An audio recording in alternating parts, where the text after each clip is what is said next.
कल जब माइक हसन से मोहम्मद हारिस के हवाले से उनसे पूछा गया, तो माइक हसन ने कहा कि हमने हारिस को बहुत ज़्यादा अपॉर्चुनिटीज़ दी, लेकिन उनको ये मानना पड़ेगा कि उन्होंने उस अपॉर्चुनिटी को उस तरह अवेल नहीं किया, उस तरह फ़ायदा नहीं उठाया जो उठाना चाहिए था। और मोहम्मद हारिस को चाहिए कि वो पहले अपने बैट के हवाले से जो उनका डिसीजन मेकिंग है, यानी उनका जो जो गेम अवेयरनेस है, उनके ऊपर उनको काम करना चाहिए और उनको डोमेस्टिक जाना चाहिए। और डोमेस्टिक में भी उनका जो एवरेज है वो 17 है और इंटरनेशनल में भी 17 है। तो यानी माइक हसन एक तरह का मोहम्मद हारिस को साइड लाइन करना चाहते थे, या उनकी बातों से यह जाहिर हो रहा था कि हारिस किसी काम का नहीं है।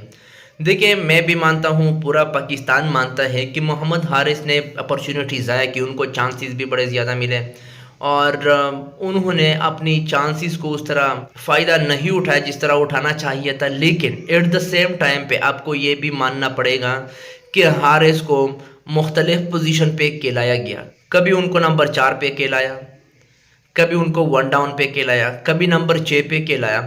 तो एक बैट्समैन को ये पता होता है कि यार मुझे किस पोजीशन पे खेलना मैं कंफर्टेबल होता हूँ, और नेचुरली जिस प्लेयर का, जिस बैट्समैन का अपना पोजीशन होता है खेलने का, अगर आप उनको अपनी पोजीशन से हटाते हैं तो उनका पूरा गेम प्लान चेंज होता है। ये हर प्लेयर का ये चीज़ रहता है और ये बहुत ज़्यादा इफ़ेक्ट डालता है एक बैट्समैन की परफॉर्मेंस पे कि जब उनकी बैटिंग में शफल आ जाता है तो अपना पूरा प्लान जिस तरीके से वो सोच के आया होता है वो पूरा उनको चेंज करना पड़ता है, और ये उनके लिए बहुत ज़्यादा मुश्किल है कि उसमें वो परफॉर्म करें। और ये मैं समझता हूँ कि हारिस के साथ ज़्यादती हुई है।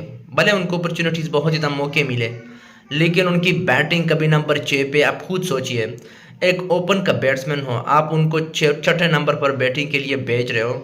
कभी कभार तो ऐसा भी है कि टेलेंडर भी उनसे आगे बैटिंग के लिए भेजेगी, जिस तरह शहीन उनसे एक बार बैटिंग के लिए पहले आया, नवाज वाहिर, फ़हीम अशरफ उनको बैटिंग के लिए पहले भेजा। ये भी एक किस्म की ज़्यादती है कि यार एक अच्छा खासा ओपनर आप नंबर 6 पे उनको हीटर बना रहे हो, तो कम से कम अगर उनको अपॉर्चुनिटी मिल रही है तो उनको थोड़ा आगे भेजो, नंबर 4 पे भेजो। लेकिन कैप्टन ने उस तरह नहीं किया, उसी छठे नंबर पर उनसे आगे शहीन, फ़हीम और नवाज को भी बैटिंग के लिए भेजा गया। तो आप लोग खुद सोचें, ओपन का बैट्समैन होता है और जब वो लास्ट में छठे नंबर पर आ रहे बैटिंग के लिए, तो मुश्किल वहाँ पे तकरीबन 3 से 2 या 3 ओवर ही रहते हैं।